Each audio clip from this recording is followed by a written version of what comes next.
Okay, well, a lot of people say to me about sketching. Well, all I've done with this one is made a simple drawing of a building just across the lane from where I'm staying, and for this one I've used a fine ink pen for all the fine work and a large nib ink pen for the shadows, and that way you've got the light and the dark. Now all I've got to do is to put the colour on. So it's a good way of sketching in just a very small sketch pad, so you don't need a great deal of materials, a few colours, one brush, these two pens, and I'll show you how to put the colour on. Right, first thing we do, I can just get to my paints without tipping the camera over. Right, first thing we do, put some blue in the sky. Cobalt or ultramarine, it's good enough. Not even damping the paper, just purely laying colour on and just sweeping the colour across the paper like that. Fairly weak, painting around the chimneys just to give it a blue sort of feel. Lovely sunny day, very hot, so I may as well depict that. Just one wash of colour across the top, and now we've got a bit of distance, so we add a bit of yellow to that, very dull yellow, Naples perhaps, just to get a green that's not too powerful. Greeny blue, don't want a rich green for this, and paint around just a nice bluey green for the background. That's all you have to do for these sketches. You can always build up. It's such an easy thing to do, really, to produce a painting. A little bit stronger green now with ultramarine blue, just to try and pick up a bit more sort of localised green as we come forward, like that. Paint over that tree because we're going to be much darker there, so this brings the green a little bit nearer to us. It's all about tone really, but nice to bring in a bit of green. And then as you come forward, it's cadmium with Prussian. Could be cobalt, but I'm using Prussian for this. Nice yellow green, don't be too weak. And it just gives us a nice fresh green. Just remember where the walls and where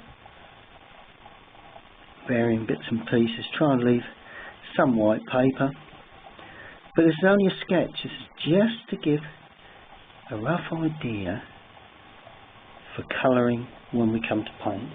And then finally, right at the front, more or less cadmium right at the front there. A little bit introduced to the back colour. Just you've got the progressions of greens then. Now the building, the roofing is tiled. It's not traditional Cotswold stone, this one. So I'm going to use, for that, I'm going to use Indian red. It looks very much Indian red to me. So let's just go in Indian red. Got sun on it, so it'll be too dark, but on the other hand doesn't want to be too light. Let's do the chimneys first, the sunlit side of the chimney, because the Indian red, I'm going to put a little bit of cobalt with that, just to dull it back a little. So it's not too intense red, it's a bit more of a purpley red. And you don't want to worry with these sketches, they are purely tonal. Another area of roof there. So you don't want to worry about putting on any of the detail. Leave some little patches of white. Always nice to have the odd little patch of white. Now the red brick is definitely, as far as I can see, quite weak, not too strong. Light red. And paint that one first. Go around the windows, because they will be painted later. And just do it loosely. The good thing with these nice little subjects, you can actually paint very quickly and still get a result, which is what we're really looking for, to be quite honest. Alright. And Cotswold stone, well, that's yellow, so that's what that wall is there. And introduce a bit there. Put that on the gate just to ring the changes a bit. Just got to make certain I've not put in the roof yet on the porch. So let's get that in. Go. So that's the porch roof, a little bit darker than the roof on the main build. Now the green in the background there, well, there's a variety of greens, but let's go more bluey green to start with. That's a tree more or less in the distance there. And then as we come forward, put a bit of brown without burnt sienna perhaps. Don't be too rich in colour with these distant greens. There we are. So that's a different green. Bit of hedging. There's a roof of building there. I'll paint that in a second. The path is quite easily painted, or the track, in the distance. And as you come forward, we add, oh, it actually turns the corner and goes up that way. There you go. So we can see roughly where that comes. As you come further forward, add a little bit of your Indian red, just to give that a feeling of a path that's nearer to you. There you go. It's pretty much there, really. You know, what a lovely little sketch. Really does make all the difference to your little pencil drawings if you add colour. I would always recommend, if you can, to add colour to your pencil drawings, or not pencil drawings, your ink drawings. Far better. Let's put a bit of yellow in that.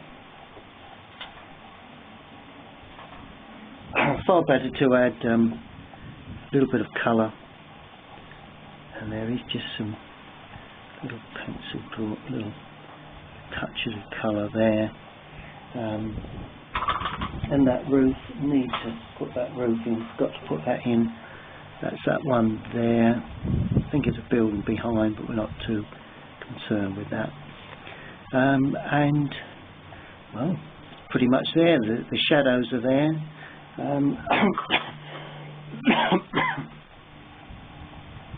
Just adding, there is some yellow within the windows for the lintels, and a little bit of grey. Got that grey for the porch. That's grey. The supports for the porch are grey. Don't want to lose the freshness of that drawing there, so just lift a little bit of that away. That's it. Oh, and the porch supports actually have red brick, so very light red brick. And that really does it. Just shows how simple drawing, simply treated, can turn out to be quite an interesting subject. lovely memory of the area, and looking across at a cottage, the old farm cottage here in Woolstone. There's another sketch that I made this morning. We walked into the local village, and they had a cricket match going on, so I decided to put a drawing down purely with the fine nibbed ink pen, and then put all the shadow in with a thick nibbed ink pen, and I've just put colour on. The colour is purely to give me an idea when I come to paint. May hold on to both of these sketches until I return home, but either way I'm hoping to turn these into a couple of lovely little watercolours. I like this one because the figures stand out in clear relief against a dark undergrowth and hedging in the background. Lots of colour within the figures, a little bit of buildings in the distance, trees, and the nice green grass in front. And I've got good thoughts on painting that one. But that's the beauty of sketching. Just a small 6x4 pad, and all you need, handful of colours, a fine nib pen. Don't even need a thick nib pen, but that's the way I like to produce these, because you've got good tonal contrast before you start. But overall, you know, you don't need big amount of materials to produce records, really. You can take a photograph, but this sort of record is always good to take home, and as a good memory.